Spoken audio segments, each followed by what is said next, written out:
Jody. Yes, sir. Mr. Espy, how we doing today? Pretty good, man. Pretty good. And here, as I go live, Jeff Frank's trying to phone me for something. So, what the heck's he got going on? Maybe a special match. Maybe. Should I throw an invite out there for him to jump on here to talk about something? Yes, please do. In the meantime, everybody, welcome to the show. Please do not forget to like and subscribe. And Mr. Scott Evans, Tactical Arms in the house. Happy birthday to you, sir.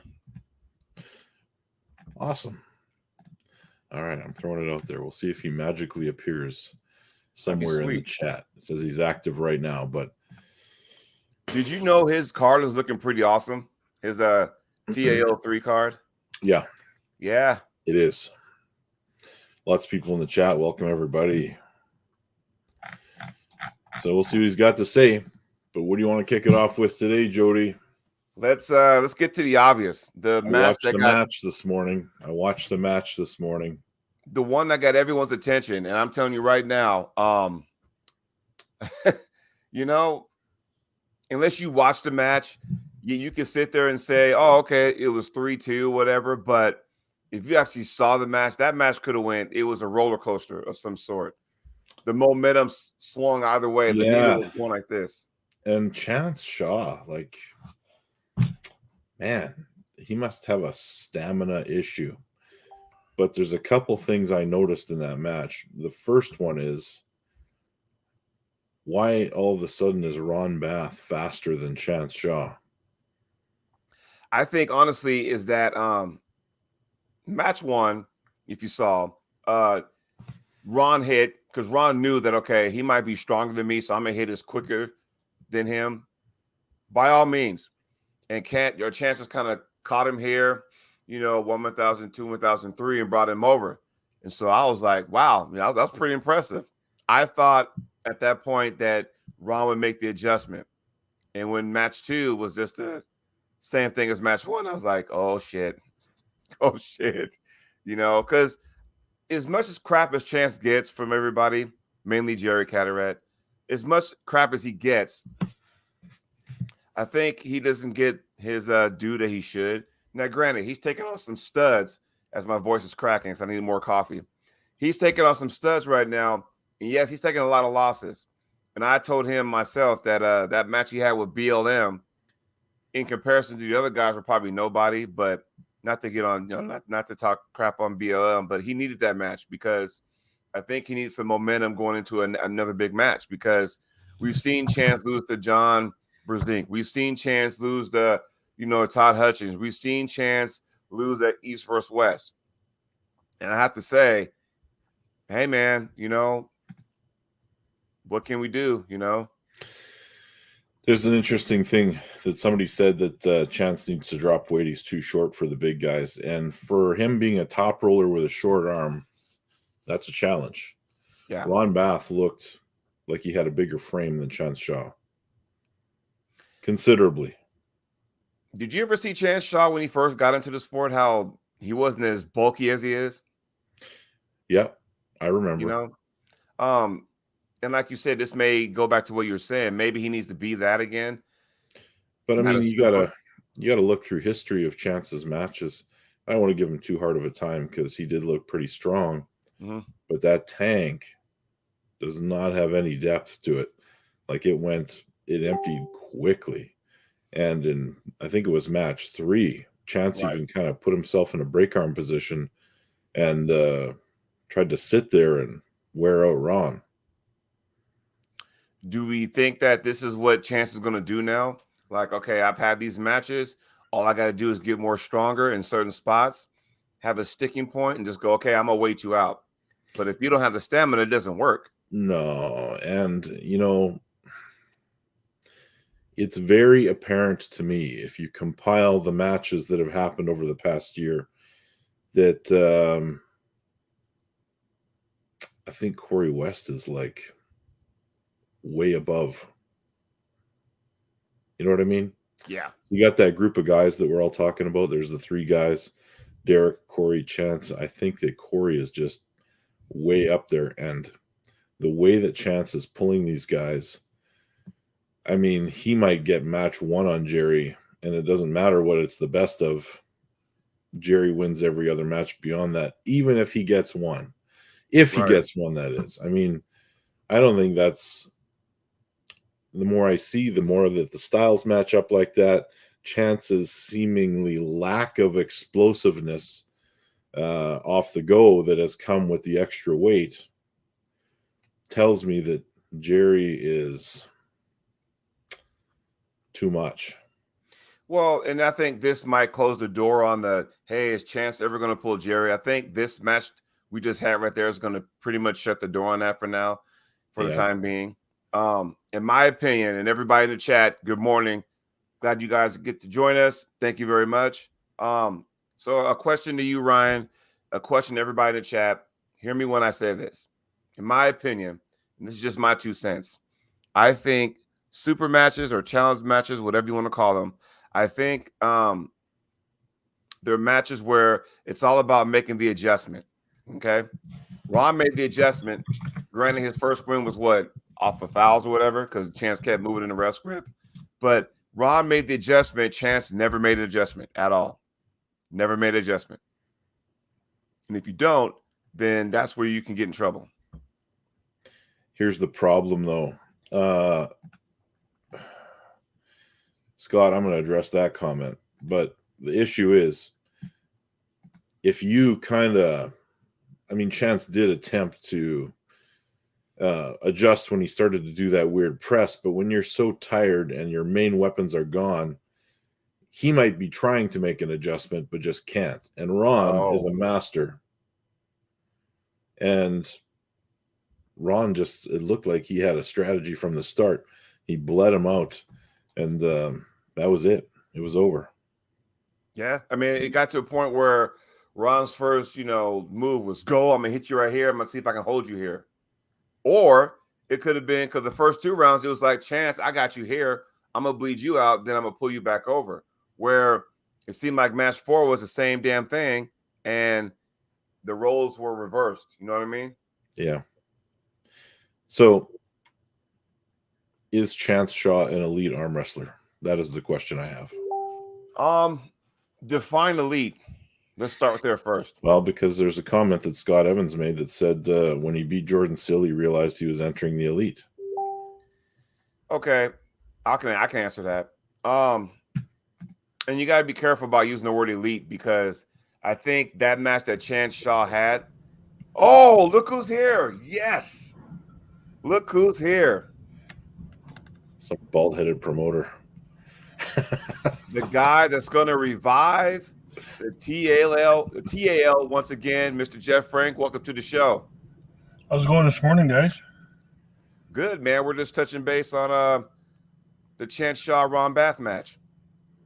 Oh, you know what? I didn't see that all. I heard it was a comeback win, no? Oh yeah, it was good. To get you caught up, the question was, one of the guys in the chat, Scott Evans, said, is Chance an elite puller now?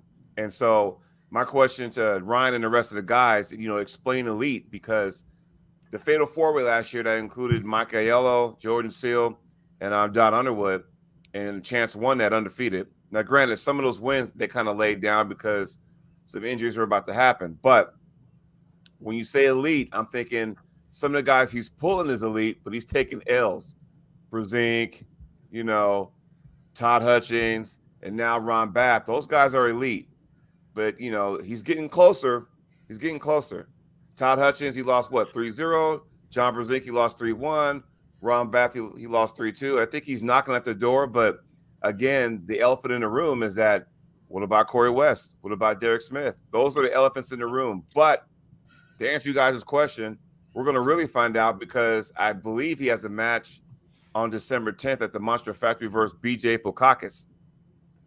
Oh yeah. I think with elite, you got to tier it. Like there's just different tiers, right? You got the tiers of the Devin Lairs, the Levons, and Michael Todds. Then you got to step down of the Ron Bass. Okay, I'm going to stop you right there, Jeff. You've got a tier for Levon. Well, then that's exactly what I'm saying, though. I mean, you can tier it however you want. I think elite's a pretty vague statement. Like, I mean, I mean, Chan Shaw's a very, very good arm wrestler. You know, elite. Yeah, you can say he's elite, but where I'd rather see like a tier, like, you know, sure, fine, you have tier whatever you want it to be. That's Levon, tier 2, or you got your Devin Laird's, your Michael Todd's, and that group of competitive arm wrestlers. And below that, you got a tier 3, however you want to do it. I think that's a more proper way to rank Chance. Yeah, like there's some guys in the chat that say, like, for example, they mentioned Jordan Sill dominating super heavyweights in Utah right-handed. Okay, so are we talking about a state-level arm wrestler? Or are we talking elite? Because when I think elite, I'm thinking about at least all of the continent. At very least, they better be in the top of the food chain, top 10 minimum in the whole continent. I don't know the chances in that group. Yeah, he's very close, but he might be. Mm-hmm. He might be. But every time he's faced somebody in that top 6-ish range, he's fallen short. Now he's gone against more like the top, 3 or 4. Well, here's a question from Jay Clean. Good question, too. And I'll let you guys handle this one. How good is Derek Smith? He's a hard one to get a read on. He is. I agree. I think he is a hard guy to get a read on. The hardest one. Yeah. The hardest one. Yeah, I agree totally with that, Ryan. Because we don't know how good, was Tim Bresnan as good when he pulled Derek Smith as when he beat Matt Mask. I think what makes it difficult, because of the 3 that we've been talking about the last year and a half, 2 years now, that they all have their own pattern, like of the 3, Derek's probably the least active, in my opinion. And maybe he's like, I want to, compete against a big match once every 5-6 months or whatever, or that's what it seems like, which is why I think it's difficult to get a read on, where Chance and Corey are just constantly boom, boom, boom, boom, boom going, where I think Devin's getting left, left behind, which is why I think he should be pulling one of those guys. The problem with arm wrestling, I don't know if it's a problem, but there's so many peaks and valleys for guys. You can go on a 2-year run where you're so high, and then you, for whatever reason, you're not as motivated to train. You go on a low. Like, everybody's so up and down. Like was that the Tim of Tims and he pulled Derek? I don't know. Like, maybe it was, maybe it wasn't. It's so hard to gauge guys where they're at mentally and physically. And yeah, I just think there's there's so many peaks and valleys in arm wrestling. How injured are you? Any little tweak in your arm can knock you down 10% of your full capacity. Oh, yeah, exactly. And there's other things to consider, like the European stuff, the East versus West, when these guys go over there and they win or they lose, it doesn't tell us I'll be right back, guys. a lot of data as it compares to he's getting out of the vehicle. Doesn't give us a ton of data compared to facing off against guys we have seen with a lot more exposure. Yeah. Right. And that Derek is actually going to be beating Revas, or I'm going to mute him until he gets back so we can't hear his phone call. Yeah. Well, and there is something to be said for that. And I always said, because ever since I made this comment a while ago about challenging yourself, I'm still wondering, yes, the guy, Derek wants to challenge people on the other continent. Totally get that. Where now Chance and, Corey are like, I'll challenge anybody. You saw Corey, here's the thing. Elite, let's go back to that for a second, okay? And we'll use John Brzezinski and Todd Hutchins because these guys are the what? The elite guys. Well, guess what? Corey West has taken a loss to both of them. Chan Shaw has taken a loss to both of them. So there's a common denominator right there. They're elite pullers. Is it though? Is it a common denominator? Because there's factors to consider. You take the John Brzezinski matches side by side, whereas John had more time to prepare for Corey, and how close those 2 matches were. Chance Shaw's match with John didn't look very close. The one with Corey looked extremely close, like could have went either way. Yeah. To me, that answers a few questions just on power discrepancy, and the fact that Corey was in every single match right to the end. because by the time he was done pulling Ron, he had nothing left in the tank. Right. I mean, there is this thing about leaving it all on the table, you know. So, and I get that, but again, these guys are competing. You know, it comes to a point. Why are we in this sport? Why do we do what we do? Because we're here to compete. Those guys are competing. Now, this is not a knock on Derek Smith. And if you guys sit there and say, "Hey, Jody was, you know, pretty much grilling you, Derek," not what I'm saying. It says like with Derek, it's like, dude, he has his own path. Respect the man from going his own path. What he's doing is working for him. However, to be one of the guys considered in the upper elite, you got to be more active. It's not like LeVon where he can pull once a year or once every 6-7 months and still be there. You got to really, you know, test yourself, you know, and Derek's really not doing that in comparison to the others to be constantly recognized, you know.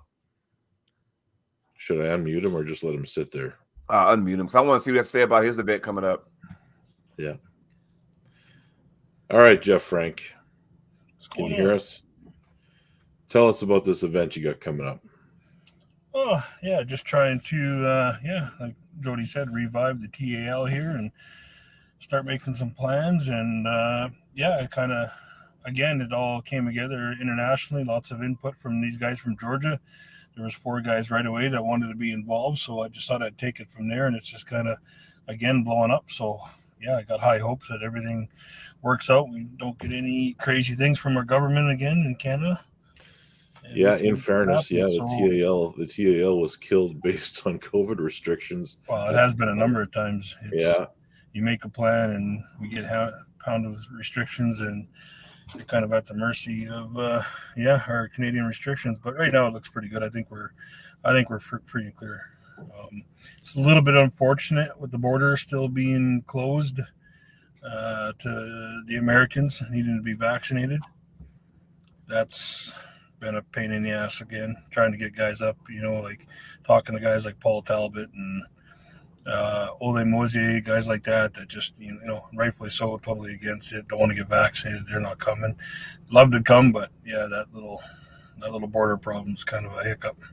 Right. I'm excited for it. November 26th, correct? Yeah, November 26th, North America versus Georgia. Right now we have Jonathan Breda going to take on Bekele Oniani, which I think is a pretty killer matchup. Yes. And then we have the other American, Jacob Abbott, taking on Lavani. I'm not even going to try to pronounce his last name. I saw the poster. So, yeah, so let me ask you a question. Once the posters are, you know, out there, that's a confirmed match, yes? Yes, yeah. All right. What other matches do you got out there?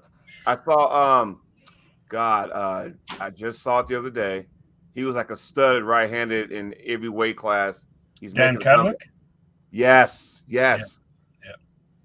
That's pretty exciting to see Dan come back. He's about 30 pounds heavier than he was when he won his national titles. Mm-hmm. According to a lot of guys, he's feeling pretty damn good. And that Georgian he's going against, Irakli, again, I'm going to not pronounce his last name because I'll butcher it, but that Irakli guy, I think he's number 2 or 3 behind Zurab, allegedly. So, man, I'm telling you what, you are putting together one hell of a card, and I'm telling you right now, I'm so excited for it. You got any more matches that are on the card by chance? Well, the big one, the main event, trying to work something out with Zurab has been a little bit of a issue. I want to keep it North America versus Georgia. I did have some interest from internationally. Rustam Babiev was almost confirmed that he wanted to come and face Zurab. Yeah. But I do want to keep this for what it is, and so I'm not sure what to do yet. I'm just I want to keep it a North American guy to take on Zurab. I got you. Well, I'll tell you what, and I might be, jumping the gun, but so November 26th, TAL3. I don't even want to say when TAL4 might be because I know you got a lot going on right now, and I know you want to take it one event at a time. Mm-hmm. But I would imagine sometime maybe in the spring, maybe there's a TAL number 4. Just throwing it out there. Yeah, no, and that is the plan, and that's what I want to do with this is just continue this on and be consistent with with the league, right? And here in BC, we don't have a lot of tournaments. So I think it is an ideal spot if it's promoted properly that it can be very successful. Alberta's got a plethora of events going on. Saskatchewan with Fit to Fight and their local leagues. And I don't know, what about Manitoba? I think they're pretty busy too, aren't they, Ryan? We're starting to be again now that everything's eased up.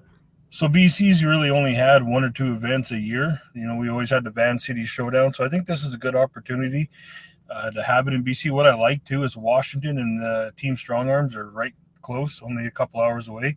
Yep. So there's a good opportunity to have a lot of Americans come up and be part of these events as well. That's all your matches, eh, Jeff? I'm just trying to think. So yeah, Dan Cadlick and Irakli, and then we had I can't even keep track of my own matches. Who else is on there, Ryan? I don't know, Jeff. I don't know. I want to say there's a match between Aaron Yersley and Kodiak. Yeah, that's just kind of a fun match. Aaron messaged me. So Aaron messaged me wanting a match, and it was kind of funny how this came to fruition. Like Aaron's kind of comical in his with his nickname there, Macho, and I think we all know Kodiak and his comic relief with. I'm going to get a restraining order against him before I come over there. So maybe I'm not coming over there. I don't know. Maybe I don't have a match anymore. What am I forgetting? Yeah. So, sorry, Ryan, I didn't forget about that when I was talking Georgia and North America because yours is kind of different. Yeah. From the rest I'm just going to kick him off of here, Jody. He's going to be dead to us. Chill for a second. The other one that I think is going to be really interesting is the right-hand match between national champion John Therian and Gaga Gelavashvili. Nice. Now, is there going to be a theme at the next TAL? I'm just curious because now you got North America versus Georgia. Is there going to be a theme now to these events? I think so. I kind of like that to be a little bit different. Okay. Just kind of have these theme type events, whether it's Georgia. I know there's a lot of interest from Ukraine, Singapore, Armenia. They're all kinds of different things a guy can put together. And I really like the thought of an East versus West on North American soil. So everybody. And that's kind of what this is.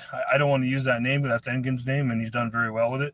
But that's kind of the same philosophy is to have, Europeans come over here and save the travel of, and maybe not on a bigger scale too, right? Like Engen's got top-tiered guys, but you always see in Zloty and WAF that these guys that play 3rd, 4th, 5th, 6th, 7th, 8th, up to 10th place, like a lot of guys that are very, very, very good arm wrestlers get a chance to come and pull, our guys over here. So I think it's pretty interesting that way. Then just name it North America versus the world. I mean, it's not, that way England can keep his name East versus West. That's fine. It's working for him. Mm-hmm. Then you would name yours North America versus the world, right? Yeah.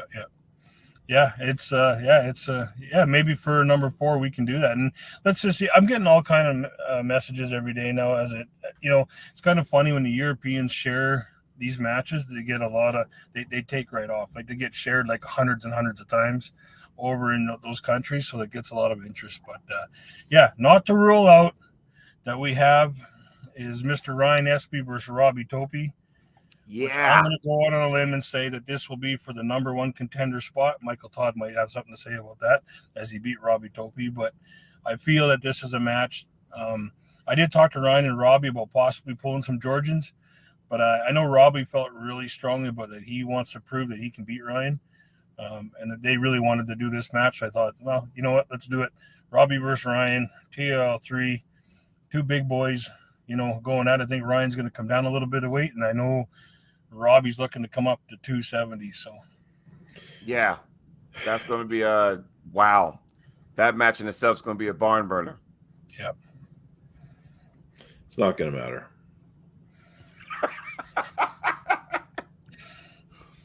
Robbie's extremely confident.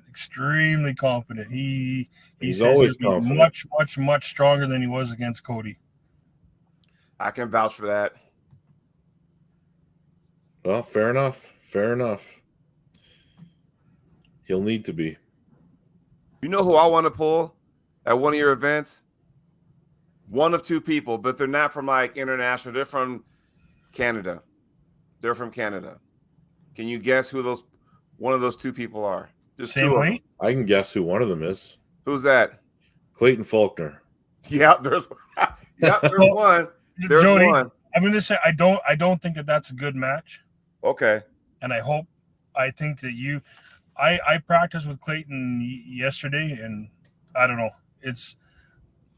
I think I had no issues with Clayton at all. I think you're a far superior arm wrestler. I think that I don't know. I think that might be a little one-sided, especially left-handed.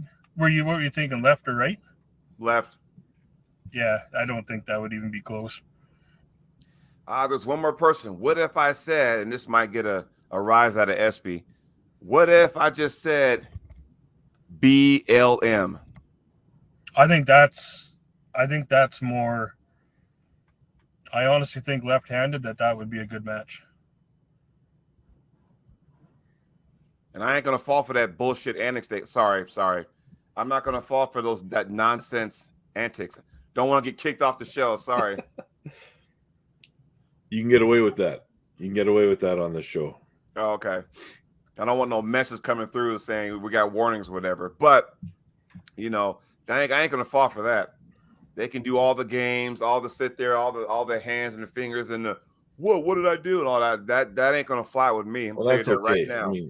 Well, I think too, Jody, that comes down to the reffing. And I think that's one thing that we're blessed with here in BC is we have Dave Hicks and Butcher Callahan. Yes. They're pretty, and Anthony Dell'Antonio as well. You're not going to get a better, set of referees than those three guys. One thing I will not do is burn myself out over the setup. Yeah. Well, the problem is the antics that he brings to the table are not very effective anyway. I don't know if he realizes that. He's not quite the surgeon that his training partners are. So do you think he needs to come down? What was he at against Chan Shaw? Was it like 250 or something like that? He looked huge. I don't know. I think he's in that 242. I don't think he's 250, but he's certainly 240. Right. Yeah, I don't know, guys. But I'm looking forward to that card. It's going to be a fun one. Yeah, it will, and I can't wait to put the rest this Zurab match and find a good opponent for Zurab. I got some ideas, and I did ask Ron Bath if he wanted that rematch. And what did he say? Again, we have border problems. Doesn't he come up here all the time? Yeah, but I think because he lived with Angie that he was able to quarantine. Okay. And so when he'd come up here, he was staying for 2 weeks regardless. So I think he just opted to use the 14-day quarantine.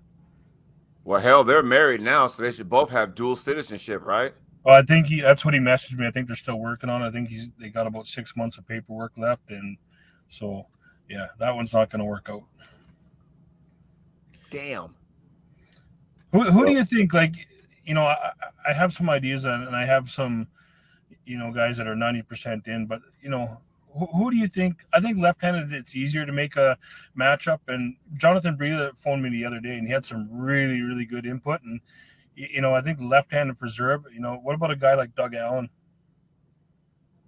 Ooh, that's interesting. Interesting, but remember when Doug Allen pulled a couple of months back, he pulled was it Krasimir? Yeah, it was. And it wasn't really that was right-handed, or was it left-handed? Yeah, because Krasimir pulled Corey West right-handed that same event. Right. So I'm hoping, when you put Doug in there, it's a better matchup. And like I said, this is nothing against Doug, but it seemed like it wasn't even fair. It was like it almost seemed like to Krasi it was a tune-up match. Then, okay, now I'm warmed up. Now I'm ready to put my right on the table versus Corey West, and that didn't work out for him.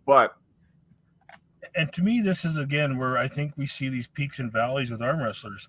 I just don't think that was a prime Doug Allen.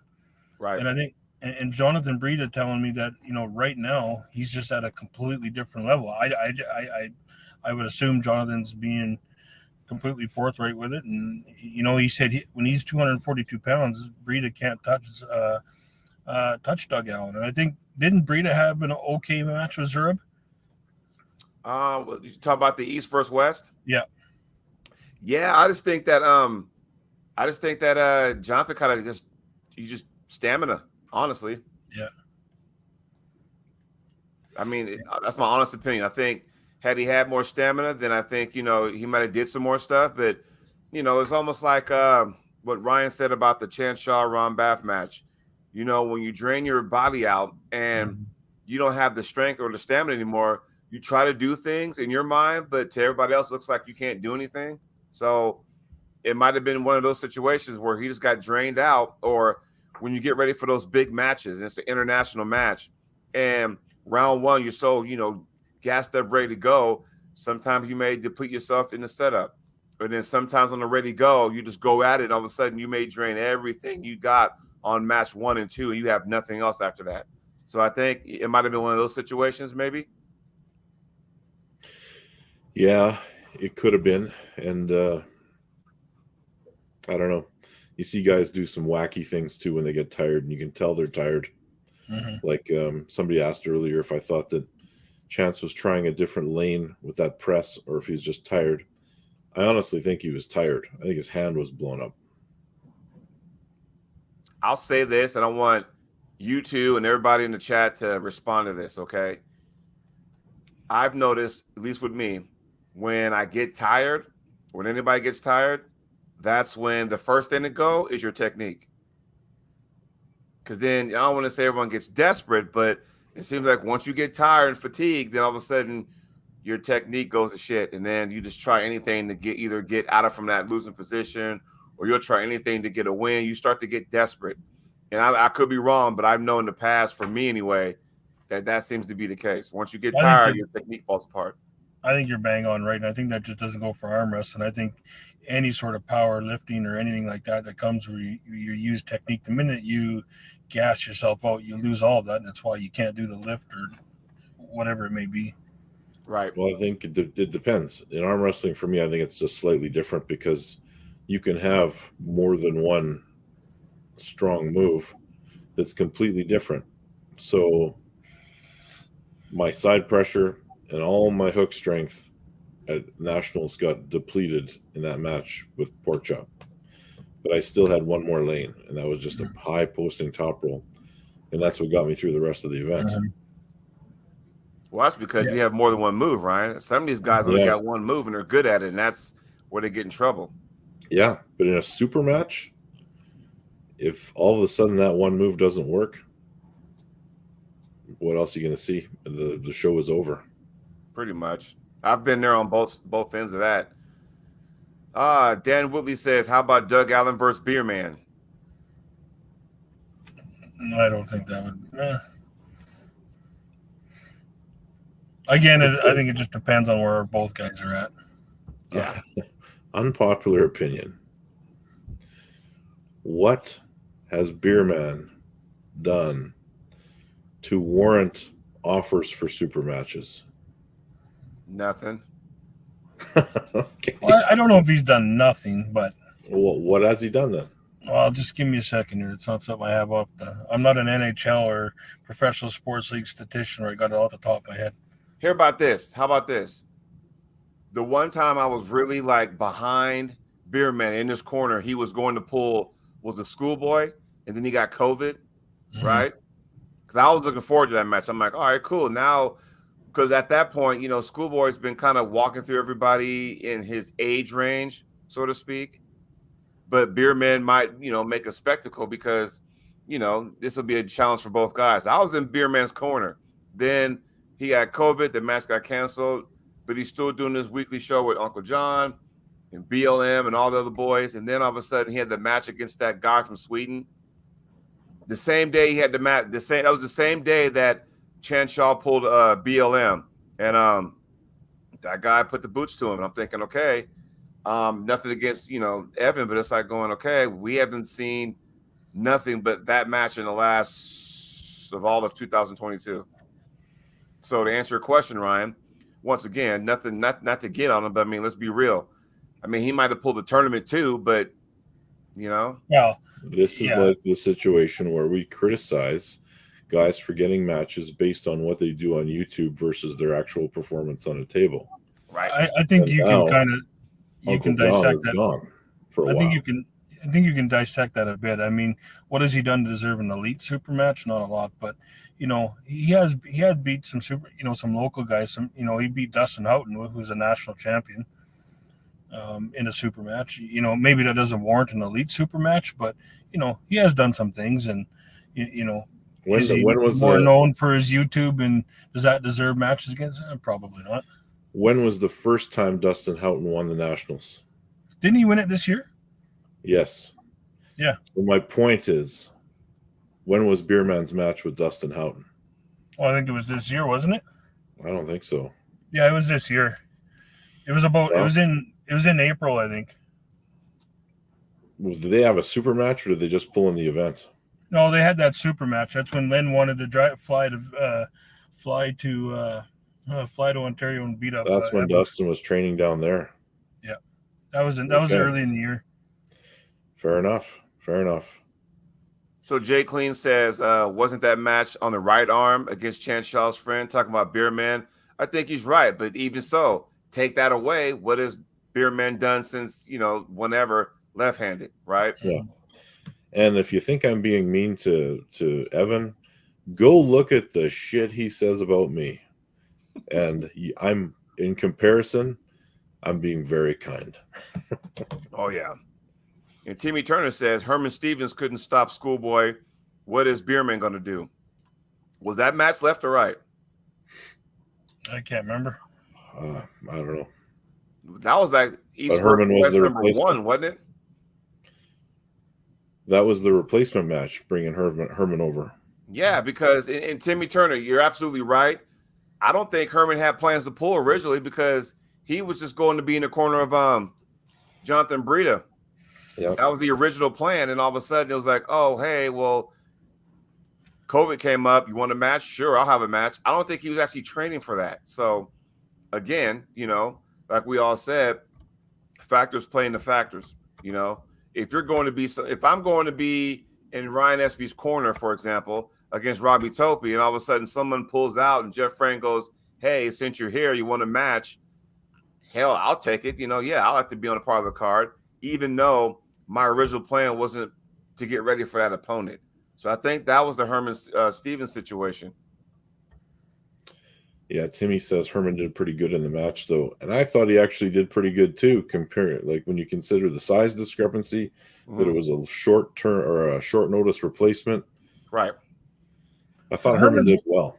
Herman's one of those guys that can step in at any time and be competitive. Well, yeah. Herman is also one of those guys that doesn't need 6 weeks to prepare for a match. Wink, that's wink, my point exactly. He can step in. He's just a good arm wrestler. Always ready, always prepared. Just a solid guy. Yeah. Well, it's going to be fun no matter what. And I'm telling you what, I'm sure you got maybe a few more matches to put on the card. But hey, man, you know me. I'm going to help you promote the hell out of this thing. You know me? Yeah, we have. There'll be a couple more. There's some of these lightweights coming in from Georgia. These guys that have won WAF at like the 70 kg range. That's right. Pretty interesting. I kind of like those guys. Are really speedy. But Tim Tallmadge is coming up. He's confirmed. Nice. My concern with the match is, this is no slight on anyone. My only concern is it's so hard to match up the Georgians who have lots of world experience against North Americans that might not have any.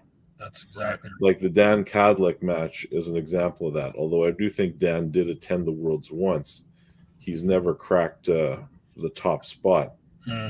But what we're going off of is what we've heard about these guys doing, in the practice situation. But I can tell you that Dan has been extremely strong in the past. So, I mean, for example, he had that match with the Kodiak. That was not even, it looked like child's play for Dan. Yeah, it'll be interesting. Hey, I had one more question. What happened between Dave Morocco and Tim Resnick? Was that match last weekend? It was on Saturday. Really? Yeah. Damn. All right, somebody in the chat, tell us what happened. I'm going to assume it was a sweep by Tim. Like nobody talked about that, man. I worked a 17-hour shift yesterday, so I wasn't on social media at all, but no one talked about that. I haven't heard one damn thing. Because I Sean Hancock was promoting that quite a bit, and he had a lot of live streams going, but I couldn't watch it. But I just seen them get going there, and did not see anything posted about the results. Damn. Did it get canceled? Because like nobody. Nobody in the chat even says, "Oh, hey, Jay Clean had no idea. I forgot about that match as well." So, Marco T5 says, "I didn't even know where to watch." Here's an update. Like somebody posted, it's on at 1:45 p.m. And then Nicholas Adams says was watching it 10 minutes ago. Tim was up 5-0, so it must have been a six-match format. So either Tim won 6-0 or 5-1. There you go. We'll love to see footage on that. That tells me that it was a dominant performance. Which, there you go. I like both those guys a lot. But I don't think Dave Morocco is a comparable arm wrestler to Tim Bresnan. Yeah, but you got to challenge yourself. You know what I mean? You got to go out there. You've been challenging yourself all these years, and you kind of go, you know what? I just want to. And Tim's not going to turn matches down, and if it makes sense, right? I mean, he just likes to compete. So here's Dave Morocco. What's that? I already know what match of Dave Morocco's is Jeff's favorite. Which one? The one against Barry Bourne. Oh, God. Was that the boxing match? That should have never had. That was just that set us back a couple years, actually. That was fucking terrible. That set us back. And then, where's Barry Bourne since then? I'll tell you what. I am so glad that bullshit boxing died out.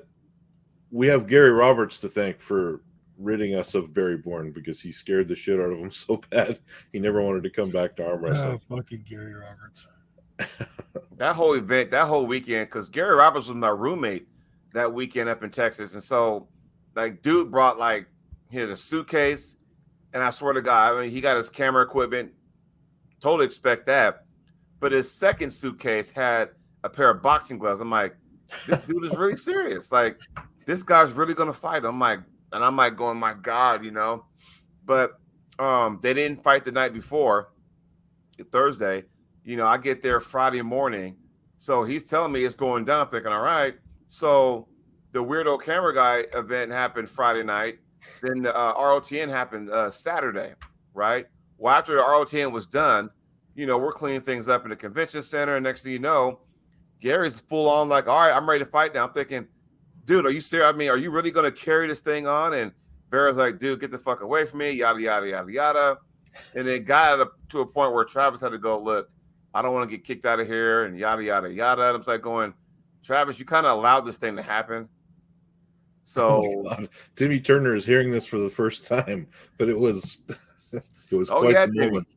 It was. I actually filmed part of it. I think I might have took it down, but I actually filmed it live as this was about to happen. Then I'm thinking, you know what? That's stupid of me to even carry on with this. So I'm just go ahead and shut this down. But everybody was kind of watching to see what would happen, or you have people on standby going, if it does go down, we got to jump in the middle because somebody was going to get hurt. Gary Roberts is awesome. I think the first time I seen Gary live was actually this December in Washington, and watching him pull amateurs and his antics at the table was fucking gold. Just imagine what goes through a guy's head when a guy drops a bag in front of you, pulls out a pair of boxing gloves and starts putting them on. Yeah, he was dead serious.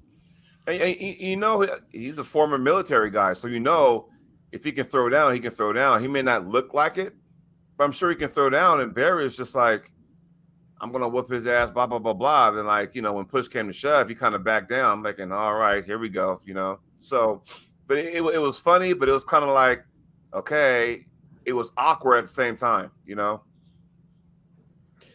And Barry Bourne worked all of us. He pulled a Chael Sonnen on the whole works of us. But remember, he's the world champion. Remember that? That's right. But world champion. Yeah, I got a little bit of news. There's going to be a weekend here, Jody, where we might not have a show. Oh yeah, what you got?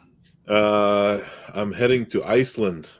Oh yeah, that's right. That's right. At the end of August. It won't be any. We got a few more shows before then, but heading to Iceland in August, and I'm actually trying to connect with Hafthor.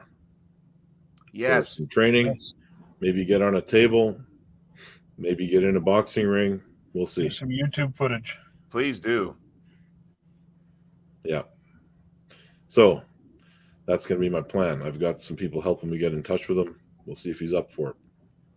That is a monumental trip for you, my friend. I can't wait to see all. I am going to attempt the Husafell stone as well. Ooh, don't hurt yourself. He holds the world record in.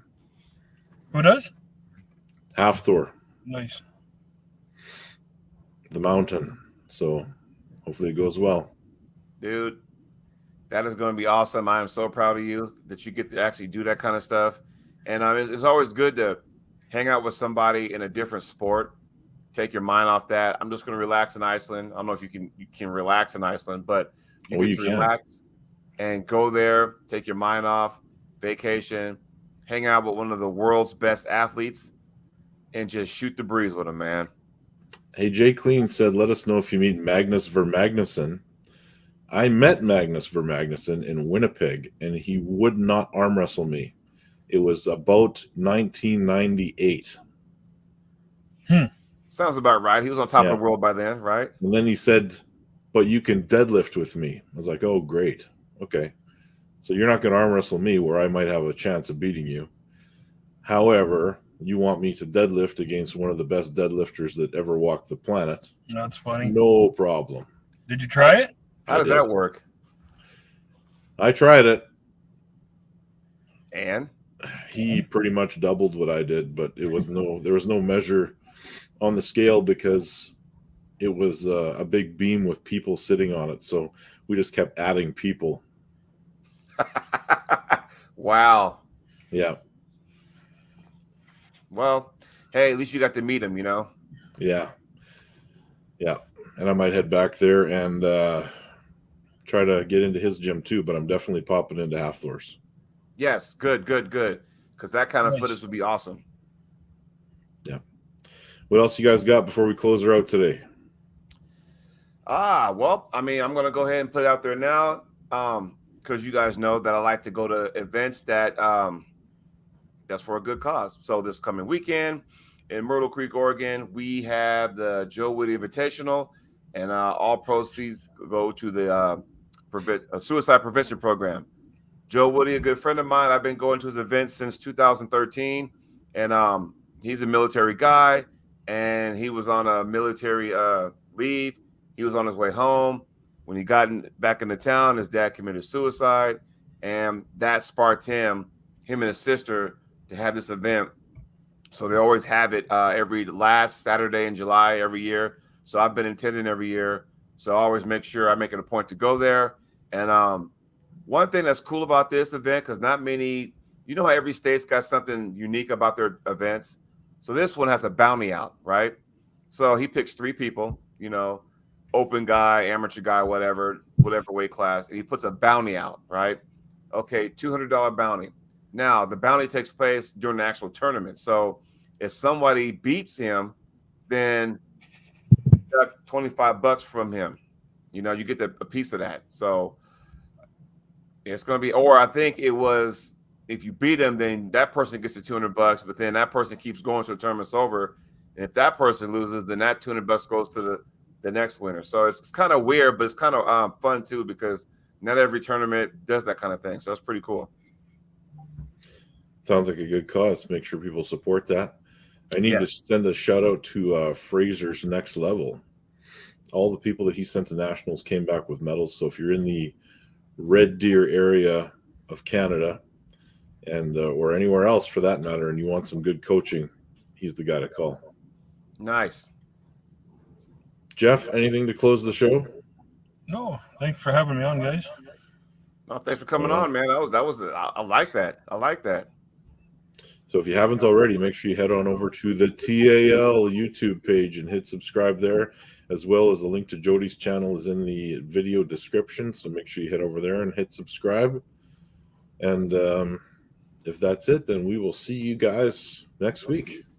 I'm going to work on getting somehow getting a hold of Earl Wilson, get him on the show. I will try my best. I'll talk to his daughter because Earl does not do social media. So I'll reach out to Sarah and I'll see if we can line something up. Yes, because they have that guy on there, and I don't know. Ever since Scott McGinnis has been posting some of those videos from Nationals, I'm trying to keep up with him and stuff, and I'm like going, you know what? It's just I kind of got into the sport at a point where he was kind of going off into the sunset, so to speak. So, but just watching all his stuff is very exciting, very animated, very aggressive at the table, and I kind of like that. And it's just a shame that some of the new guys now don't get a chance to see guys like him. You know what I'm saying? So yeah, he's a legend. Yeah. All right, guys, it's gonna be a hot one this week. So, all right, gents. How's the weather where you're at, Jody? Triple digits. Yeah, we're pretty close to that. Digits. Yeah. I mean, I'm all tan. Can you not tell? The triple digits, man. So. All right. Oh yeah. Enjoy your Monday. Yes, sir. All right, guys.